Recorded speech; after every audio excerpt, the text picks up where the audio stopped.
Bonjour à tous et bienvenue sur Saké Mambo. Alors aujourd'hui voici la seconde partie du dossier consacré à la Sakagola Les Larmes du Levant, à savoir l'interview de Grégoire, son propriétaire. Alors Grégoire va nous présenter comment il vit son métier de producteur de saké en France et notamment comment fait-il pour se trouver une place dans le marché français. Alors restez avec nous parce que la suite de la vidéo va être passionnante et surtout une dernière chose, Kampai. Donc voilà, bonjour Grégoire. Bonjour. Donc le propriétaire de la Sakagola. Oui, c'est moi. Toji du coup? Non. Pas le Toji? Non, le Toji c'est Tanaka-san que vous avez vu tout à l'heure. Moi je suis Kuramoto, c'est la propriétaire de la brasserie. Kuramoto Toji c'est assez rare, ça arrive, mais il faut être techniquement d'une très douée pour fabriquer le saké, ce que je ne suis pas. J'ai passé 4 ans au Japon, donc c'est trop peu de temps. Non, moi je suis le propriétaire à la production et à la charge de Tanaka, qui lui est vraiment spécialiste dans la fabrication, qui s'occupe de toute la partie prod. Ok, et donc de votre côté, du coup, la gestion de la Sakagola, que ce soit financière ou administrative. Voilà, moi je m'occupe de la partie, effectivement, de la partie création, qui a été longue et compliquée. Et après, moi je m'occupe de la gestion courante, de la vente des sakés, de leur promotion. Et c'est aussi moi qui décide de ce qu'on fabrique. Kuramoto en japonais, moto c'est l'origine et Kura c'est donc la cave à saké en fait. Et donc voilà, la première chose qui me vient à l'esprit, la première question qui me vient à l'esprit, c'est comment vous êtes venu au saké? Donc déjà une petite présentation, savoir d'où vous venez, qui vous êtes et notamment pourquoi le saké. J'ai 30 ans, 38 ans, je dis n'importe quoi, j'ai 38 ans, ça va bien se passer. La copie mon âge. Ouais, j'ai 38 ans, j'ai travaillé pas mal dans la pharmacie avant, après dans la restauration, dans les bars à cocktails. Et le saké, pourquoi? Parce que j'ai découvert le saké dans un voyage en famille qu'on a fait au Japon en 2013. Et on est tombé avec mon père amoureux du produit, on en a bu beaucoup, énormément, à tous les repas, des froids, des chauds, tous les types qu'on pouvait trouver. Et on en a ramené beaucoup dans nos valises et on en a fait goûter après en rentrant en France à des copains de passage à la maison. Et il se trouve que l'ami d'amis connaissait donc Simon et Julien, qui sont les importateurs d'une boîte qui s'appelle Osake, qu'ils ont créée. Donc on les a invités à la maison, on a fait une autre dégustation de saké chez nous, copieusement arrosée. Et c'est parti comme une blague, vraiment en fin de soirée en fait. Est-ce que c'est possible d'en faire en France? Est-ce que c'est réalisable? Sauf que oui, c'est réalisable puisque au final on l'a fait en fait. Je suis resté en contact quelques temps avec eux, à peu près 1 an, à discuter vraiment vaguement du projet, essayer de faire un bout de business plan et d'essayer d'élaborer une stratégie. Au bout d'1 an, ils m'ont présenté donc Monsieur Umezu-san, qui est de la brasserie Umezu Shuzo, dont vous voyez les bouteilles ici, qui est un producteur avec lequel Simon et Julien travaillaient depuis très longtemps, qui est basé à Tottori, dans le sud-ouest du Japon. Je l'ai rencontré en France, je lui ai expliqué le projet, la vision que j'avais de ce que je voulais faire. Ça lui a plu et il m'a invité à venir chez lui. C'était au mois de mars 2015. Décidément les dates, j'y arrive pas. Et 6 mois après, j'étais chez lui donc pour passer une saison complète dans sa brasserie. Après, je suis allé me former dans un izakaya au Japon, à Tokyo. Et en rentrant, j'ai immédiatement contacté Dune, les douanes. Et puis on a commencé les travaux au mois de novembre 2016 pour une première production en 2017. D'accord, donc première production de la Sakagola Les Larmes du Levant en 2017. C'est ça. Donc depuis, vous avez fait combien de productions? On va attaquer la 4e session cette année, puisqu'on a fait une année blanche en 2019-2020, pour cause de réparation de bâtiments et de coronavirus principalement. Et donc on attaquera là, ce qui sera notre 5e année d'existence, mais qui sera que la 4e saison de production. Donc par rapport au coronavirus, donc des difficultés ne serait-ce qu'en vente, mais aussi en production du coup. Ouais, alors nous on avait fait le choix par l'été d'arrêter de ne pas produire avant, parce qu'on avait vraiment des bâtiments qui sont assez, on ne voit pas bien de l'intérieur, mais qui sont assez vétustes de l'extérieur, donc il a fallu refaire toute une toiture, ce qui a pris un peu de temps, et voilà, on voulait aussi un peu écouler un peu le stock et raffiner nos recettes, donc on a dit qu'on faisait un an de break pour réfléchir un peu à ce qu'on voulait faire, tout réparer. On a fait pas mal d'investissements aussi, dont on verra le résultat là, début octobre, en machines, en équipement. Donc, un petit renouveau du coup. Et ben on a hâte de rebrasser un peu de riz, on va faire ça normalement fin octobre, début novembre, dès qu'on peut de toute façon, on attaque. Donc la Sakagola s'appelle Les Larmes du Levant. Oui. Pourquoi ce nom? Les Larmes du Levant, ça vient simplement du fait que c'est un alcool qui vient du Japon, donc Levant, le pays du soleil levant, c'était assez logique. Et les larmes, en fait, j'ai tiré ça d'un livre de Kuroda Toshio, qui était un des premiers acteurs du saké en France, qui est plus là malheureusement depuis. Et dans ce livre qui s'appelle L'art du saké, que je conseille à tous d'ailleurs, il décrit, il cite en fait un toji japonais qui explique le process de fabrication de certains daiginjo dans lequel le saké brassé très très frais. Il explique qu'en fin de fermentation, les levures ont mangé tout le sucre et qu'elles ont froid. Donc du coup elles ont faim, elles ont froid et elles pleurent avec le saké, donc les larmes des levures en fait. Et donc du coup, si on a essayé de trouver un truc un peu poétique, c'était les larmes du Levant, c'est un peu comme ça. C'est magnifique, c'est une superbe description. Merci. Donc, au niveau de la production de saké en France, parce que bon, vous êtes une des premières Sakagola françaises, si ce n'est la première, il me semble. En chronologie, on est la première Sakagura vraiment complète à faire que ça, ouais. Après, il y avait des choses qui étaient faites avant, notamment Hervé avec la Cour de Bourgogne, qui fait aussi du saké, il fait de la bière, du miso et d'autres choses aussi. Quelles sont les difficultés que vous avez rencontrées en France, ne serait-ce que pour l'acceptation du produit et d'autre part au niveau de l'import de matériel, de riz, etc. Ce qui était compliqué, c'est de tout faire de zéro en fait. Il n'y avait pas de précédent. Nous, on a fait à l'échelle où on a construit cette brasserie-là, il n'y a pas de précédent. Il a fallu importer notamment ce qu'on appelle le Funé, qui est la presse que vous avez vu tout à l'heure, qui est une machine de 3 tonnes qui n'était pas aux normes. Il a fallu trouver des fournisseurs au Japon, à la fois pour le riz, pour les levures aussi, pour le kojikin. Ce qui n'est pas forcément évident, parce que les Japonais ont un rapport qui est assez personnel. Il faut beaucoup de liens avec les gens avant qu'ils vous fassent confiance. Il a fallu aussi trouver du staff, parce que moi je ne suis pas compétent pour fabriquer du saké. À l'heure actuelle, à mon sens, il n'y a que les Japonais qui sont en mesure de produire des sakés à cette échelle-là, ou au moins qui ont le savoir-faire, pour faire plusieurs types de sakés et les faire évoluer. Donc il fallait trouver du staff et faire venir les machines et tout créer en fait. Il n'y avait pas d'exemple avant. Donc, où est-ce qu'on implante les cubes, où est-ce qu'on implante la chambre à koji, comment on s'organise. Tout ça, j'ai été énormément aidé par Dun Umezu-san, par Tanaka, par Wakayama qui travaille avec nous aussi avant, qui n'est plus là, par d'autres japonais qui nous ont aidés. Mais tout ça à mettre en place, c'était très long parce qu'il n'y avait pas d'exemple en fait. Ensuite, pour la réception du public, les premières années étaient très compliquées. Les gens ont encore l'image de l'alcool fort qu'on sort dans un restaurant chinois avec les petits gens tout nus au fond du verre. Ce qui peut encore être le cas, ce qui est bien moins qu'il y a 4-5 ans qu'on a commencé, mais de toute manière, le fait que le vocable saké était entre guillemets perverti par 60 ans de torboyau chinois, ça n'a pas non plus aidé vraiment à la démarche. Là, ça va beaucoup de mieux en mieux, grâce aux sommeliers, grâce aux restaurateurs qui font de plus en plus confiance au saké, mais il y a encore beaucoup de boulot. Alors là, j'ai une petite question de Rico qui m'accompagne du coup, et qui est une question super pertinente par rapport au parcours. Quelle a été la réaction de la famille lorsque vous avez voulu produire du saké? Moi, il doit être un peu spécial s'il était emballé en fait par le truc. Excellent. Mon père étant venu avec moi au Japon et en découvert le produit en même temps, il a trouvé le challenge vraiment dingue. Ma mère était peut-être plus incrédule, après mes parents sont séparés, donc ils ont quand même l'habitude que je fasse des trucs un peu à la marge, entre guillemets. Je pense qu'elle lui les étonnait, après il faudrait leur demander, surtout à eux. Moi j'ai dû tout plaquer à 30, ça fait quoi, ça fait 5 ans que je fais ça. Voilà, à 33 ans, j'ai quitté un emploi qui était confortable, une situation qui était très confortable, pour aller m'installer dans une brasserie préchauffée au Japon, apprendre vraiment les bases depuis zéro. C'est-à-dire que c'est vraiment petit scarabée, quoi. Tu vas commencer par gratter les caisses et les nettoyer, le machin. Donc le fait de passer par toutes ces fourches codines-là, en fait, je pense que c'est ça qui a fini de les convaincre. J'aurais simplement eu une lubie en disant je vais faire du saké, je vais faire du saké, je vais faire du saké, mais pas les efforts qui vont derrière, je pense que ça a été plus compliqué. Maintenant, je crois qu'ils sont assez fiers du truc. Comment vous vivez votre quotidien donc, de brasseur dans une région viticole extraordinaire? Puisque là, ici, on est à côté de Condrieu, on est à côté de Côte-Rôtie, etc. Donc comment on vit à votre place cette concurrence? Moi, je le vis bien. Je pense que les vignerons le vivent pas mal aussi, parce qu'on est vraiment complémentaires. Après, beaucoup de vignerons sont des copains. Il n'y a pas de rapport de concurrence, d'une parce que déjà dans cette région-là, on a la chance d'avoir des vignerons qui sont quand même assez friendly, ils s'invitent tous, donc ils sont quand même assez potes. Et nous, on a une démarche qui est vraiment atypique, qui vient pas du tout en concurrence de le produit. Et encore une fois, le saké marche très bien dans les interstices du vin en fait. Donc il y a une vraie complémentarité, et je crois que quand ils viennent, ce qui les bluffe, c'est la quantité de travail à fournir en fait. Mais là, ce qu'ils se rendent pas compte, c'est que tout le travail qu'ils font dans les vignes, moi, j'ai pas à le faire en fait. En fait, ce qui est rigolo, c'est que c'est une sorte de négatif, c'est qu'on a eux, quand le gros leur travail commence, quand il faut aller affronter les températures fraîches pour la retaille, la relève, les choses comme ça, quand il faut en chier dans les vignes, surtout dans les coteaux ici, nous on est tranquille à l'intérieur de notre brasserie.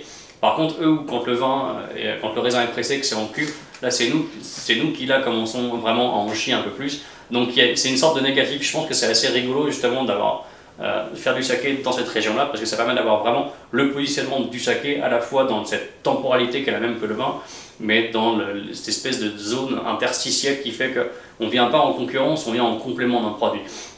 Et ça marche assez bien, donc c'est assez rigolo. J'aurais pu me servir beaucoup de la zone terroir aussi d'ici, que je fais pas du tout, parce que c'est la grande mode du terroir avec le saké, et que je pense que c'est quand même beaucoup de l'enfumage marketing, donc je préfère se concentrer sur ce qu'on fait nous et notre savoir-faire, plutôt d'aller coller des termes qui sont vraiment des termes viticoles en fait. Donc pour répondre à la question, j'ai un peu dérivé, mais ça se passe plutôt bien avec. Bah, ça se passe plutôt bien, c'est l'essentiel. Et par contre, vous avez bien dérivé parce que moi, ma prochaine question, c'était vraiment consacrée à votre production et savoir quelle est la philosophie des Larmes du Levain et quels sont les sakés que vous produisez. Alors, on fait la philosophie, ça va être de produire des sakés traditionnels, c'est ce qu'on met sur nos bouteilles, c'est-à-dire que je veux respecter le process de fabrication japonais. C'est un produit qui a plus de 5000 ans d'histoire, qui a une vraie identité à la fois culturelle, qui sert au Japon de marqueur social, de marqueur religieux. C'est un produit qui va aussi permettre aux gens de communiquer entre eux en cassant le carcan très fermé de la société japonaise, du moins dans les rapports humains. Donc je veux vraiment garder l'identité du produit, je veux pas aller le traveloter pour en faire un espèce de vin ou d'aller tricher sur des codes aromatiques du vin, des choses comme ça. En revanche, il faut qu'on apporte une spécificité à nos sakés. Je veux pas qu'on fasse de la duplication simple de ce que les Japonais font déjà très bien. Donc nous on a essayé d'approcher nos sakés en leur donnant peut-être un peu plus de corps, un peu plus de richesse, donc un peu plus de, entre guillemets, d'umami que certains sakés. Alors il faut pas prendre ça à mal, mais si je cite par exemple certains sakés de Niigata qui sont des sakés qui vont être très fins, très purs, qui vont rechercher vraiment à être le plus évanescent possible parce qu'ils vont l'accompagner d'une nourriture qui est très légère. Nous on a pris un peu le contre-pied de ça en se disant il faut qu'on arrive à installer le saké dans la gastronomie française, dans le paysage local. Donc pour ce faire, j'ai quand même plus de chance ici de tomber sur des amateurs de blanquettes de veau que sur du sashimi de dorade. Même si la nourriture française devient de plus en plus légère, on a une base culinaire qui est différente de ce qu'on a au Japon. Donc on essaie d'apporter un peu plus de gras, un peu plus de corps à nos sakés. Ce qui est notamment le cas avec l'Aube, la Vague, qui sont des sakés qui vont être riches, qui vont être assez gras pour venir en association avec de la nourriture française qui sera un peu différente en fait. C'est ça qu'on cherche à faire. On affine en permanence tous les ans les recettes. Je pense que l'Aube de cette année sera peut-être un peu plus light, un peu moins sur le côté fermentaire et enzymaire, mais on les travaille de manière à ce qu'ils aient une spécificité par rapport à ce qui est fait déjà au Japon. Par rapport au vin, donc est-ce qu'on a un côté millésime? Qu'est-ce que vous pensez de ce côté millésime justement? Alors millésime, les Japonais parlent de vintage. Le saké n'est pas oxydatif, donc il n'a pas d'interaction avec l'oxygène particulière. Donc la pertinence de l'élevage ne se pose pas nécessairement. C'est aussi pour ça qu'on travaille en cuve ouverte, parce qu'on est moins emmerdé par ça. Donc partant de là, le fait qu'il n'y ait pas d'élevage, la notion de millésime comme on entend avec le vin, elle peut être un peu différente. Donc il y a un indicateur d'année de production. Ça ne se fait pas de partout. Au Japon, certains brasseurs qui vont faire des sakés un peu plus, entre guillemets, pas de garde, mais un peu plus sur de l'acidité ou de l'umami, vont avoir tendance à dire ok, on va les garder 2-3 ans parce que sous l'effet de certains polysaccharides, des protéines vont retravailler, donc on aura une sorte de corps, ça s'appelle des koshu, et ils vont donc sortir ces sakés. C'est assez rare, mais ça se fait aussi. Ça se fait beaucoup avec des sakés très tradis. Un peu moins avec les sakés modernes. Les sakés modernes qui sont produits pour être bu frais notamment sont destinés à être consommés très rapidement parce que justement on ne veut pas qu'ils retravaillent et pour y aller à la fraîcheur il faut les consommer très rapidement. Maintenant il y a toute une espèce de tendance aussi qui veut qu'on colle du millésime et du terme viticole sur les bouteilles de saké parce qu'il faut accrocher les marchés européens, et que certains brasseurs japonais pensent à tort qu'il faut venir entre guillemets tapiner sur les terres viticoles et donc du coup ils font employer les mêmes vocables et ils nous parlent de terroir, ils parlent de cépage, ils parlent de millésime, ce qui sont des termes complètement hors de propos puisque le cépage ça correspond à un seul mot en français, c'est le cèpe de vigne en bas. Le riz c'est arraché chaque année, c'est un rhizome, il n'y a pas de prise en terre donc ils s'en foutent que ce soit sur du karstique, du sol, du schiste, du micaschiste ou de la silicique, ils s'en foutent complet. Donc il y a une notion d'année de production qui peut donner une pertinence selon le type de saké, parce que ça va donner un indice de la typicité, mais aller de là à parler de millésime, ça me paraît un peu galvaudé. Galvaudé. Ce n'est pas du tout pour vous le produit fait pour être millésimé, quoi. L'année de production a un sens par rapport à certains types de saké. Donc oui, en revanche, le millésime dans le sens où on va le percevoir nous en tant que Français, que ben, voilà, ce sera un millésime solaire, ce sera un millésime de vigneron, ce sera un millésime sec, bah, dans ces sens-là, cette acceptation-là pour nous, ça n'a aucun sens en fait. Il y a beaucoup moins de notions de terroir comparé au vin. Bah, le terroir, même s'ils essayent vraiment de nous le coller à la mode, ils en collent de partout en ce moment, c'est l'eau quoi. Le terroir, c'est un sens précis. C'est par l'action de l'homme au cours de l'histoire, qu'est-ce que ça a modifié en agronomie sur le paysage local en fait. Ça peut être du bocage, ça peut être est-ce qu'on aura eu du métayage ou du farmage, est-ce qu'on aura eu telle chose, comment le sol a été cultivé sur des milliers de générations, enfin sur des milliers d'années, et comment ça a profondément et durablement marqué le paysage agronomique local en fait. Sur un produit comme le riz qui est arraché tous les ans, alors il y a une influence effectivement sur les paysages, sur la nature, parce que c'est des riz souvent immergés, mais sur un produit qui n'a pas de prise en terre, qui est arraché chaque année, quelle est la pertinence de parler de terroir? Je ne suis pas persuadé que, d'autant plus que certaines variétés, du Yamanishiki, vous pouvez en cultiver à peu près partout. C'est pas très compliqué, donc quelle est la pertinence? Est-ce que voilà, vous ne pouvez pas exporter n'importe quel type de cépage sur n'importe quel type de sol, ce qui est différent que le saké. Donc ce qui va rentrer en ligne de compte, c'est principalement l'eau. Mais l'eau, est-ce que l'homme a une vraie incidence sur la nappe phréatique et sur la composition de l'eau dans les nappes phréatiques? Je ne suis pas sûr. Peut-être. Dans ce cas-là, le terroir, ça peut être de l'eau. Mais ensuite, lors de la visite, vous nous avez dit utiliser beaucoup, voire pratiquement que des appareils japonais, ainsi que le riz est japonais. Oui. Pourquoi avoir fait le choix de prendre un riz japonais et pas de cultiver par exemple avec du riz de Camargue ou avec du riz français? Alors, l'idée c'était comme quand j'ai dit, on commençait vraiment tout de zéro, il n'y avait pas de précédent. J'avais aucune idée de comment allait réagir le riz ici, comment allaient se passer les fermentations, comment on allait réussir. Je pense qu'il faut faire les choses étape par étape. Moi, l'idée, c'est d'abord de travailler avec des produits qu'on connaissait, que Montoji et que les Kurapito avaient l'habitude de travailler, donc des riz japonais, ce qui avait un sens pour nous. Et une fois qu'on maîtrise ces process, petit à petit, de switcher sur des riz locaux, sur peut-être d'autres méthodes de fabrication. Vous avez pu voir dans le jardin qu'on a commencé à cultiver, on a une quarantaine de pieds de riz qu'on cultive, voir si on arrive à les faire pousser, voir ce que ça rend aussi. Mais on fait les choses par étapes. Aller créer une brasserie de zéro, from scratch, avec rien du tout, et en plus se donner la contrainte de faire ça avec des riz français, donc qui n'ont jamais été travaillés, qui sont en plus pas polis, parce que les machines à polir sont pas, en France n'existent pas, enfin du moins pas pour le saké. C'est un peu comme si je disais, ok, eh ben, je m'inscrire à un triathlon, mais je m'entraîne pas trop. Pour me préparer, je vais manger tous les jours au McDo, et je vais le faire avec des clous dans les godasses. Très bonne préparation. À mon avis, c'est pas comme ça que ça marche. D'abord, vous commencez par faire les choses étape par étape, vous changez d'alimentation, vous faites de l'entraînement, et ensuite, après, vous allez vers des trucs, faire l'ultra trail, quoi. Mais il faut faire les choses petit à petit. Tout faire c'est comme si, pour faire un parallèle biaisé avec le vin, c'est comme si j'avais dit, ok, j'ai passé un an en France, maintenant je file, j'en sais rien, en Amazonie, et je vais faire mon propre vin, je le ferai en nature, avec du raisin local que je serai allé acheter au supermarché du coin, quoi. Ben non. Techniquement on pouvait faire, mais si on veut faire quelque chose de qualité, je pense que ça prend du temps et des étapes. Donc le passage, la transition vers du riz français, elle va se faire. Clairement, c'est l'objectif d'ici 3-4 ans, c'est d'avoir des souches de riz, alors soit des souches japonaises qu'on aura cultivées ici, soit des souches européennes. Je pense que des Carnaroli ou certains riz ronds marcheront très bien. On va faire des tests cette année, des petits tests batch. Mais voilà, c'est d'ici 3-4 ans de passer à un riz local. Et une fois qu'on aura vraiment le riz local, de le convertir en 100% bio. Mais ça prend du temps. Si on veut faire les choses bien, il faut les faire dans la durée. Et sinon on fait beaucoup de choses de manière médiocre. Moi, le but, c'est que d'ici une centaine d'années, on a encore la brasserie existe encore. Pour vous, qu'est-ce qui fait un bon saké?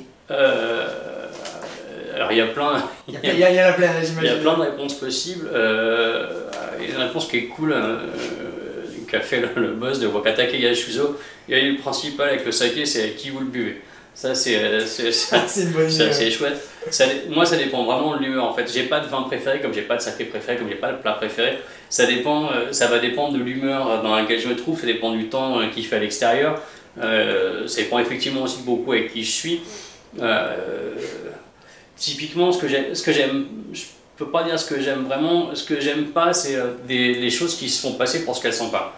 C'est-à-dire que ça va être des trucs ultra levurés, très aromatiques qui vont venir tapiner sur le côté vin c'est un truc qui se déguise. J'aime pas les choses qui se déguisent en fait. Donc à partir du moment où c'est bien fait, où ça respecte l'identité du produit, alors ça peut être très innovant en respectant l'identité, je reste pas fiché dans la tradition, mais n'importe quel saké qui est bien travaillé, qui essaie de défendre l'identité du saké, il aura forcément un moment où il va me plaire en fait. Ça dépend de l'heure du jour ou de la nuit à laquelle je le bois et de l'humeur, mais voilà. Je veux un truc qui triche pas sur ce que c'est. Comment voyez-vous l'évolution de la Sakagola, les larmes du Levant, et plus généralement du marché du saké en France et en Europe? Vaste question. Pour nous, je souhaite qu'on continue de développer les ventes, à la fois en France. Pour l'instant, on a un très beau public de restaurateurs, à la fois en gastronomique, mais pas que. J'aimerais bien démocratiser encore plus le saké. Ça prend du temps, mais on y arrive petit à petit. Moi, l'orientation que je veux donner ici, c'est d'avoir un produit de plus en plus local et 100% organique et bio d'ici 5-6 ans. Ça, c'est vraiment la trame qu'on a. On est en train de tout convertir aussi, c'est un terme barbare, ça s'appelle le Mutenka Kimoto, donc c'est un levurage indigène. Donc avoir un produit le plus local et nature possible, bien sûr sans sacrifier à la qualité. Ça, c'est notre objectif à nous. Après, augmenter les ventes en France, c'est un peu à l'export parce que si on veut survivre, c'est souhaitable.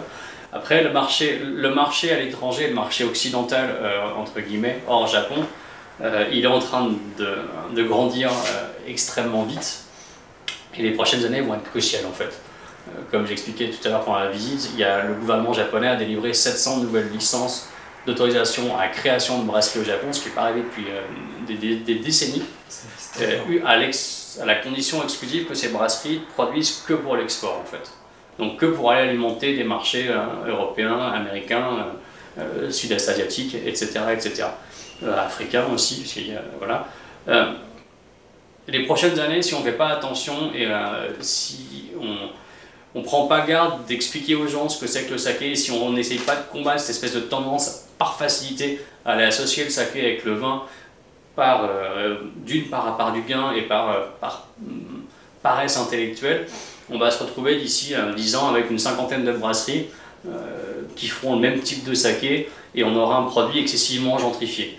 Je suis persuadé qu'on a moyen d'interagir avant et il y a beaucoup d'acteurs qui sont en train de se rendre compte, qui parlent de plus en plus des sakés traditionnels, des sakés entre guillemets nature, donc des kimoto, des choses comme ça, qui ont en plus un impact sur la nourriture, enfin qui ont une relation avec la nourriture européenne qui est bien plus intéressante à faire que des choses très aromatiques.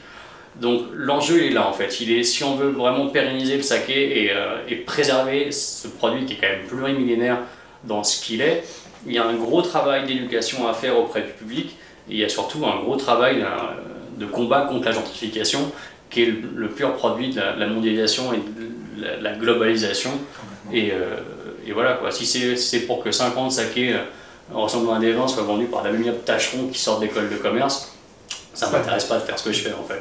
Donc voilà, le marché est en pleine expansion, mais c'est maintenant qu'il faut aussi agir et il faut préserver son identité. Donc en gros, on ne cherche pas du vin dans le saké, on cherche du saké dans le saké, vraiment. On cherche du saké dans le saké, ça peut paraître, c'est une lapalissade, mais voilà, le saké c'est un produit à part entière, ça remplit plein de fonctions sur lesquelles le vin ne va pas venir. C'est un produit qui vient en complémentarité dans le même temps que le vin, mais c'est un produit qui est vraiment une identité propre qui lui est... qui m'est cher et qui le rend vraiment intéressant en fait. Il faut vraiment que ça devienne un complément au vin. Ça doit être un vrai complément. De toute manière, si vous voulez vraiment appréhender le saké, il faut oublier tout ce que vous connaissez sur le vin, parce que c'est des alcools radicalement différents, même si c'est des alcools de table qui viennent pendant qu'on mange, c'est des produits qui sont structurés de manière radicalement différente. Donc si vous voulez bien l'appréhender, il faut oublier tout ce qu'on connaît, plus ou moins sur le vin. Allez pas chercher de rétro, allez pas chercher d'attaque, allez pas renifler, allez pas chercher les larmes, ça n'a pas de pertinence tout ça. C'est un alcool de bouche qui travaille sur le rapport entre l'acidité, l'umami, le taux de sucre résiduel, ce qui n'a rien à voir avec les vins. On va aller chercher un tanin plus ou moins fondu, une acidité, une attaque en bouche avec une rétro. Voilà, c'est une fermentation de céréales le saké, c'est pas une vinification de fruits. Donc c'est très très différent. Si vous voulez bien l'appréhender, on le fait en oubliant tout ce qu'on a appris sur le vin. Une dernière question, qu'est-ce qu'on peut vous souhaiter de meilleur pour la suite dans les 2-3 prochaines années? Où est-ce que vous aimeriez aller? Bah, je sais pas vraiment où je voudrais aller, c'est comment je voudrais y aller. J'aimerais bien rester chez moi. Non, déjà rester, garder la brasserie sur un rythme de croissance, ce serait déjà très beau. Après, on a la chance d'être exporté régulièrement au Japon. On a une cuvée qui a été servie à l'Antwerp pendant qu'il est venu en France, donc ça commence à être pas mal. Moi, ce qui m'intéresse, c'est pas vraiment moi où je serai, c'est où le saké en sera en fait, d'ici 10-15 ans. Moi, je m'en fous, si le saké il va bien, je peux vous dire, je serai entre ici et ma maison qui est pas très loin, et je serai content, quoi. C'est où est-ce que sera le saké dans 20 ans, c'est ça. Et j'espère qu'il sera bien et qu'il sera surtout loin du vin. Très loin du vin, c'est ce qu'on lui souhaite. En tout cas, moi encore une fois, je vous l'ai dit 75 fois depuis le début, moi je vous félicite, moi vraiment bravo. Merci, c'est pas moi tout seul, c'est l'affaire d'un collectif aussi. Hein. Moi, je les bras échine d'échecs, mais... Moi en tout cas je félicite l'ensemble des Larmes du Levain, au saké du coup aussi, parce qu'ils vous ont soutenu depuis le début. Beaucoup. Et puis moi je souhaite pleine réussite, parce que déjà une personne fort sympathique, les sakés sont excellents. La démarche de vouloir faire quelque chose de local, la démarche de vouloir promouvoir un produit que moi personnellement j'adore et qui est de plus en plus apprécié par la clientèle française, c'est beau, et donc félicitations et continuez, on a besoin de vous. Merci beaucoup. Arigato gozaimasu. Alors j'espère que l'interview vous a plu, parce que ça a été un bonheur d'avoir rencontré une personnalité aussi géniale que celle de Grégoire. On partage beaucoup de choses, notamment la vision sur le saké traditionnel, donc ça m'a fait plaisir de rencontrer une telle personne. Alors n'hésitez pas à aller le voir, et n'hésitez pas surtout à goûter ces sakés qui vraiment valent le détour. C'est d'ailleurs le sujet de la prochaine vidéo, à savoir la dégustation des sakés de la Sakagola, les Larmes du Levant. Alors, je vous dis à bientôt. N'hésitez pas à mettre un petit pouce bleu à la vidéo. N'hésitez pas à vous abonner à la chaîne pour suivre l'actualité de Saké Maman. Et surtout, une dernière chose, comme d'habitude, Kanpai.